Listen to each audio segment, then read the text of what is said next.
হে লাভিস, আজকের ব্লগটা আমার জন্য ভীষণই একটি ইমোশনাল ব্লগ, যেখানে আমি তোমাদের সাথে শেয়ার করব আমার জীবনের আমার বাবার প্রথম জন্মদিন, যেখানে আমার বাবাকে ছাড়াই আমরা উদযাপন করছি।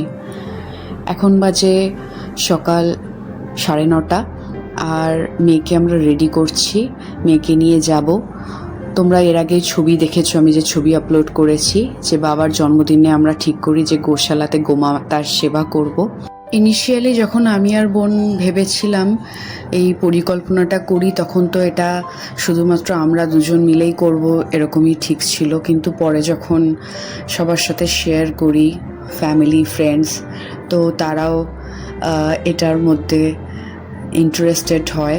তো অডি, অভিজিৎ আর ভাই তিনজনেই ঠিক করে যে তারাও গোসেবা করবে, তো প্রত্যেকেই জয়েন করে। অভিজিৎ এসেছে, আমি মেয়েকে নিয়ে অভিজিতের বাইকেই যাই এবং সাথে কিছু ব্যাগস আমরা ক্যারি করছিলাম, যেহেতু বেশ অনেকটা খাবার ছিল আমাদের সাথে। আর অডি আর বোন হেঁটে আসে, অ্যান্ড দেন ভাই যেহেতু অন্য জায়গায় থাকে, ভাই বাইক নিয়ে আলাদা আসে। ও তো সব জায়গাতেই লেট লতিফ, তাই ও আমরা যাওয়ার প্রায় অলমোস্ট 1 ঘন্টা পরে আসে। তো আমরা আমাদের মতো করে শুরু করে দিই, কারণ অতক্ষণ তো ওয়েট করা পসিবল ছিল না। তো এখানটায় প্রথমে মেয়েকে নিয়ে আসি। মেয়ে দেখলাম ভীষণ এক্সাইটেড। আমি ভেবেছিলাম ও গরু দেখে একটু ভয় পাবে, কারণ যতই হোক ও তো একটা ছোট্ট প্রাণ, আর গরুর সাইজ তো অনেকটাই বড় ওর তুলনায়, কিন্তু ও দেখলাম একদমই ভয় পায়নি, ভীষণ মজা নিয়ে ঘুরে বেড়াচ্ছিল, এনজয় করছিল, হাত দিয়ে দেখাচ্ছিল। আমাদের সাথে মেয়েকে আনার আর একটা বড় কারণই হলো এটা, যে আমি সবসময় চেয়েছি যে ওর হৃদয়ে একটা কাইন্ডনেস তৈরি হোক এই পরিবেশে থাকা সমস্ত প্রাণীর ওপর। ও এটা বুঝুক ছোটবেলা থেকে যে এই পৃথিবীতে আমরা প্রত্যেকেই একে অপরের পরিপূরক, কাউকে বাদ দিয়ে কিছু না। এই পৃথিবী যতটা মানুষের, ঠিক ততটাই প্রতিটি অ্যানিমেলের, প্রতিটি গাছের, সবার সমান অধিকার। তো এটাও শিখুক আমি বরাবর চেয়েছি। তাই জন্যই আমি যে কোনো রকমের অ্যাক্টিভিটিতে আমি আমার মেয়েকে রাখি। ও বাড়িতে যেমন সানার সঙ্গে সবসময় সময় কাটায়, অলগোর সাথে সময় কাটায়, এখানে আসলে সোদপুরে আমার যে বিড়াল ছানাগুলো রয়েছে ওদের সাথে সময় কাটায়, এবং ও খুব ভালোবাসে। তো যাই হোক, এখানে প্রথমে এসে আমরা এখানে বহুদিনের পুরনো মন্দির রয়েছে, সেখানে প্রণাম সেরে নিচ্ছিলাম। এটা আমাদের গোমাতা সেবার আগেই হয়েছে। তো এখানে পরপর 4টে ছোট ছোট মন্দির রয়েছে। প্রথমে রয়েছে গণশু বাবা, তারপরে রয়েছে হনুমানজি, তারপরে আছে আমাদের মহাদেব। এই যেখানে এখন দেখছো তুমি বোন প্রণাম করছে, এই যে নন্দী বাবা তাকিয়ে রয়েছেন মহাদেবের দিকে। আর ঠিক তারপরেই আছে আমাদের গোপালা শ্রীকৃষ্ণ। তো খুব সুন্দর মন্দিরগুলো।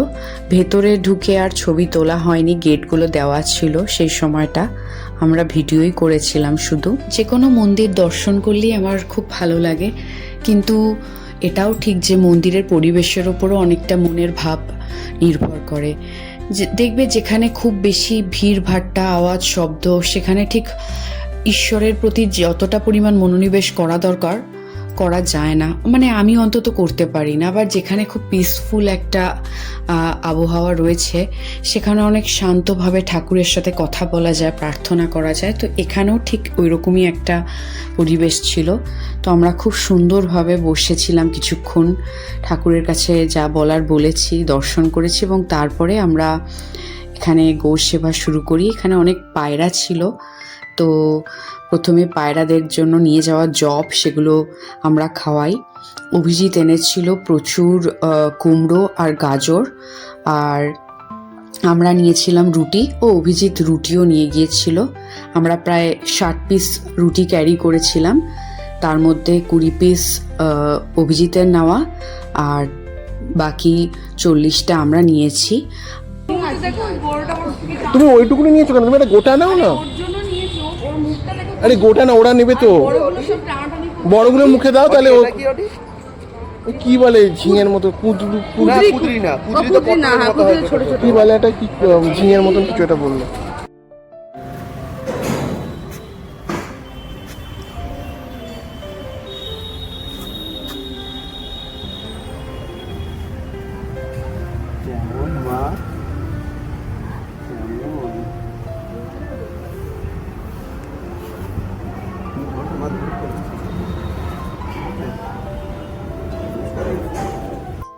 কাল ওয়েদারটা একটু মেঘলা মেঘলা ছিল, কিন্তু বৃষ্টিটা আসেনি, সেটা একটা ভালো ব্যাপার। আমরা খুব ভয়ে ছিলাম যে বৃষ্টি নেমে গেলে হয়তো পুরোপুরি খাওয়াটা আমরা কমপ্লিট করতে পারবো না। এই গোশালায় প্রায় 2000-এর ওপরে গোমাতা রয়েছে।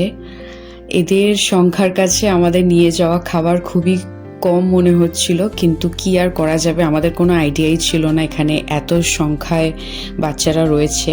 তো যাই হোক, এর পরের বার যখন যাব আমরা চেষ্টা করব কোয়ান্টিটিতে আরও বেশি খাবার নিয়ে যাওয়া। কিন্তু পুরো ব্যাপারটা এত সুন্দর হয়েছে যে আমাদের সবার আনন্দে মন ভরে গেছে। বাচ্চাগুলোকে এত দেখছিলাম, আদর করছিলাম, গোমাতার সেবা করছিলাম, পুরো দিনটাই এত সুন্দর কাটছিল। বারবার বাবার কথা মনে পড়ছিল যে বাবা থাকলে কত আনন্দ পেত।